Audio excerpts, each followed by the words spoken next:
Welcome to this special edition of Hannity, Trump versus the establishment. I'm Jason Chaffetz, in tonight for Sean. Lots of breaking news tonight with President Trump naming Mick Mulvaney as his new acting chief of staff. And earlier today, Special Counsel Robert Mueller's team released documents in the Michael Flynn case. Joining us now with more is Kristen Fisher. Kristen. Well, Jason, the big news out of the White House tonight is what you were just referencing, the fact that President Trump has named an interim replacement for his outgoing chief of staff, John Kelly. Mick Mulvaney, he's the current budget director, will become the acting chief of staff when Kelly departs at the end of the year. Mulvaney is going to have to deal with Democrats taking control of the House and the ongoing special counsel investigation. Today, Robert Mueller pushed back hard against accusations that the FBI acted improperly in an interview with the president's former national security advisor, Michael Flynn. A judge had ordered the special counsel to respond to the charge by this afternoon, and it did, forcefully.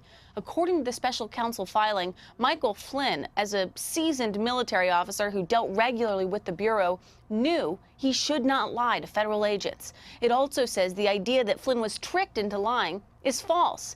Now, Flynn has accused the FBI's then Deputy Director Andrew McCabe of suggesting that he should not bring a lawyer to that interview. It's a move George Washington University law professor Jonathan Turley calls highly irregular. And what did they get from Flynn, right? They got from him that he met with the Russians, which was neither illegal nor unprecedented. He failed to say that they talked about sanctions. But then they intentionally didn't bring that up to him. But the agents at the time said, apparently, that they didn't believe he was lying. And then Mueller decided to go back and charge him. It became a canned hunt. They put this guy in a cage, and they shot him. Flynn's sentencing is set for this Tuesday. He's facing up to 6 months in prison, though the special counsel's office has recommended that he serve no jail time, Jason. Kristen, thank you very much. Also today, Good Morning America aired a sit-down interview with President Trump's former lawyer, Michael Cohen, following his sentencing of 3 years in prison for lying to Congress and campaign finance violations, among others. During the interview, Cohen described how he wants to be remembered. Take a look. Did you know what you were doing? I'm angry at myself because I knew what I was doing was wrong. I stood up before the world yesterday and I accepted the responsibility for my actions. The actions that I gave to a man who, as I also said in my allocution, I was loyal to. I should not be the only one taking responsibility for his actions. One of the hopes that I have out of the punishment that I've received, as well as the cooperation that I have given, I will be remembered in history as helping to bring this country back together. Wow. Of course, the media had a field day following the interview. Watch this.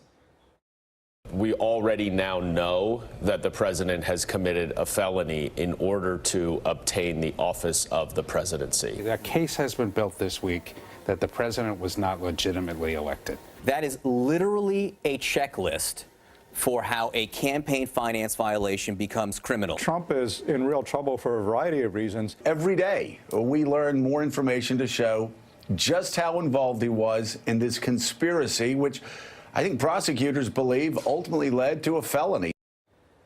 The media is also going crazy over reports of an investigation into illegal donation to President Trump's inauguration. But where was the collective meltdown over Obama's second inauguration being dominated by special interest money?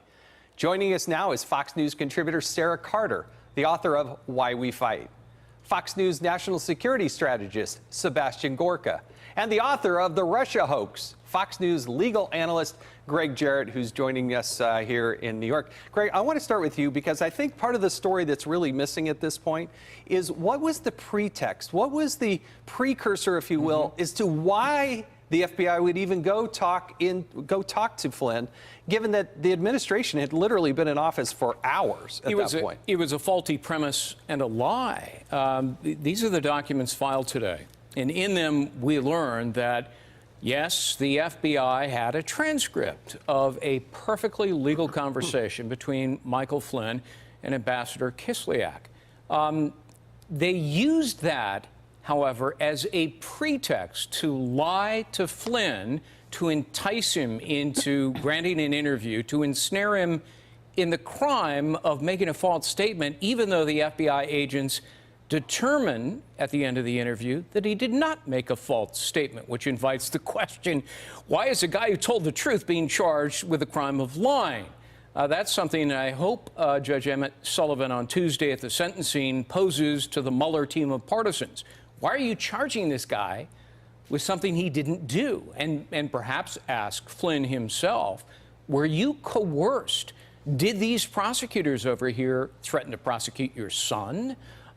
Did they bring such an immense, powerful case against you that you became financially broke and had to throw in the towel? Dr. Gorka, you've been in the White House. You were there at the beginning of the Trump administration. And given General Flynn's background, 33 years of service to this country, and the position that he had been in and was going to be in, he had to have known, in fact, he did know, that conversation with the ambassador from Russia had been recorded, correct? Well, you would think that, yes, he would know that, but let's be very clear about what he was doing. I worked for General Flynn in the transition team for the NSC after the election, the official presidential transition team. And it was our job to reach out to our interlocutors, whether it's allies in NATO or whether it's other countries of geostrategic importance like Russia. So the fact that he was doing what he was mandated to do as the only cabinet level official who is not congressionally approved means that he was absolutely in his lane. The fact that he misremembered the content or one specific element of a phone conversation. Jason, if that's a crime, then every single person watching this show could commit a felony when they forget what they said to somebody. So this is entrapment of the highest order. And the fact that they had the transcript tells you everything that you need to know. Also, the two agents who did that interview said that they didn't think he was lying, and then the 302s disappear for 8 months. Yeah, so this is a classic abuse of power. That's what I want to ask Sarah about, because Sarah, you do some of the best reporting, period, but you've done some great reporting on this. These agents go over, they talk to General Flynn, but as Sebastian Gorka just mentioned, he knows that he's already been recorded, so he knows that they have the transcript because that's just part of his job. But why this delay? What's this mystery about the interview, which happens in January, and then suddenly this 302 showing up in August? So we have this 302 in August, and let me go back to say something, Jason. You know, General Flynn was the head of the Defense Intelligence Agency. I had interviewed a number of people, even as far back as in December 2016, and then going into the first months of President Trump's presidency. Well, he was president-elect, and after all this news broke, absolutely, General Flynn would know and did know, based on his job, that phone conversations with somebody like Ambassador Kislyak were being recorded. Let's go to the meeting that he had the very first January 24th with the two FBI agents. You know, I was the first to report about this, and that both agents, both Peter Strzok and Joe Pietka, who were both the two agents that interviewed him, believed after they left that interview that he did not lie whatsoever. Now we see that in writing. In fact, they felt he was so forthcoming because he had actually delivered information to them that only they knew. Flynn had no idea that they knew that they had this. So when he was just so open about everything, they went back to the field office and they said, look, we don't believe he's lying. I mean, this is a straightforward, you know, this guy is very congenial. He's talking to us. He's very open with us. He sees us as an ally. And then what happens? We see Mueller trying to take him down. Let me tell you something here. I have talked to a number of FBI officials, former officials, senior officials, people in the Directorate of Security at the State Department. They said this is the most egregious abuse of power that they have ever seen. And Jason, as we're seeing right now, they are investigating every part of President Trump's life, his campaign. Yeah. They are going after him with full force. Now, and the 302 they didn't even turn over the original 302. That's right. By the way, yeah. That August 302 is an interview with Peter Strzok about the January 24th interview. Now, Greg, we've seen seen, you have Director Comey, who's suddenly full of memories and experiences when he goes on his book tour. He can't seem to come up with the same information when he talks to Mr. Gowdy or Mr. Radcliffe and he's under oath, but he suddenly has his full memory when he's on his book tour. There is an exchange, actually, between Comey and Yates, who's the acting attorney general. Again, they're days into this new administration. What do you make of that exchange?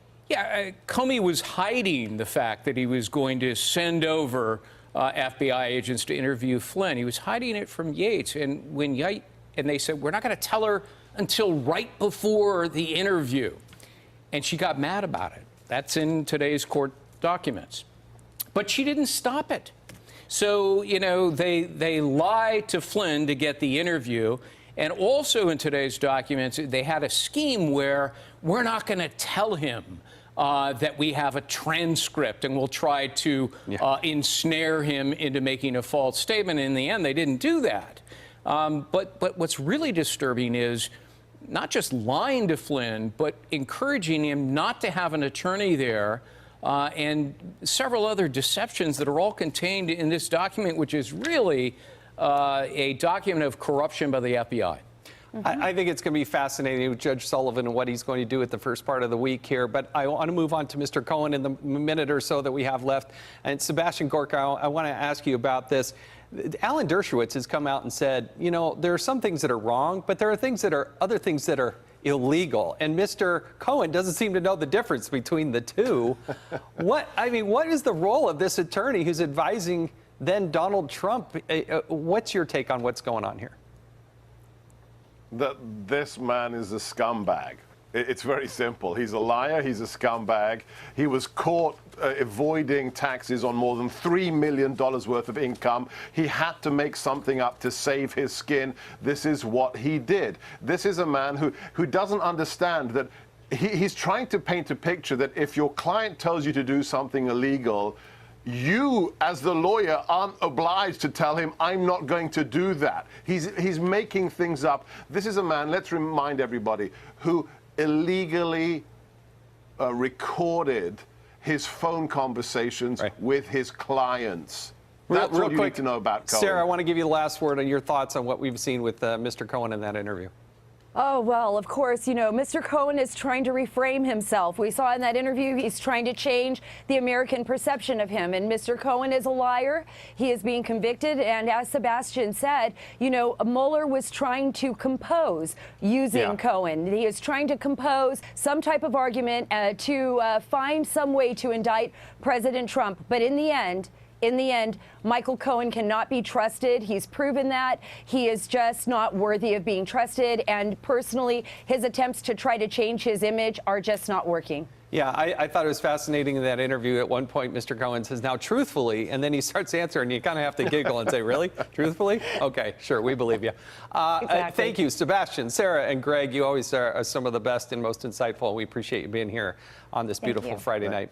Let's